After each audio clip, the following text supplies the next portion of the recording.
Hair loss. It's a journey that can be so frustrating, right? And it often feels really overwhelming. But what if a huge piece of the puzzle was hiding in plain sight this whole time? Well, today we're going to dive into a fascinating theory that suggests we could seriously improve our hair health by focusing on just two key areas. Let's see what they are.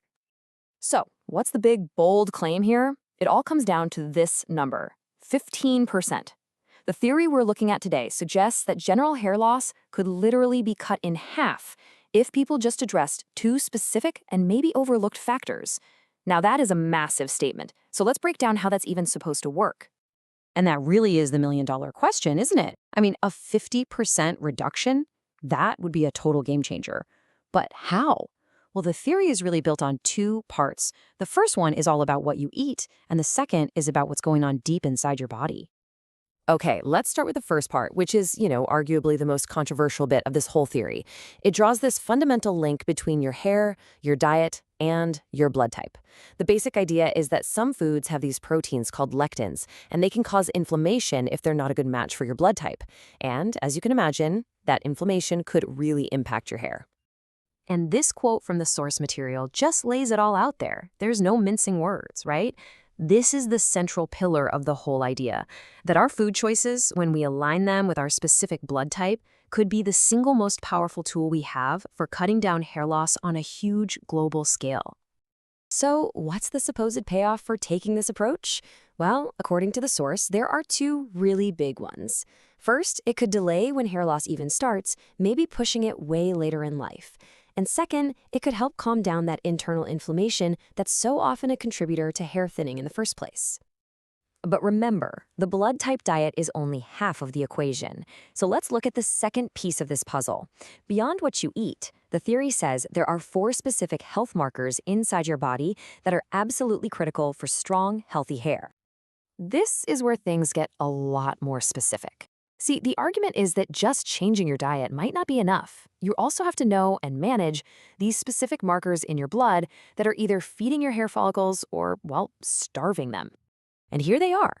The theory pinpoints these 4 as being essential: zinc, vitamin D3, and then, and this is important, 2 different ways of measuring iron: ferritin and serum iron.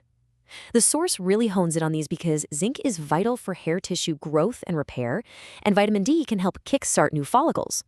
The big takeaway here is that just saying you have low iron is way too vague. You've got to know these specific numbers.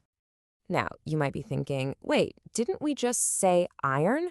Well, yeah, but serum iron tells you about the iron that's just floating around in your blood right now. Ferritin is different, and this is a really key detail. Ferritin is a protein that stores iron, so your ferritin level is like checking the reserves in your body's iron bank account. And according to the source, that number is absolutely vital for long-term hair health. But look, just getting the test and knowing your numbers isn't the final step.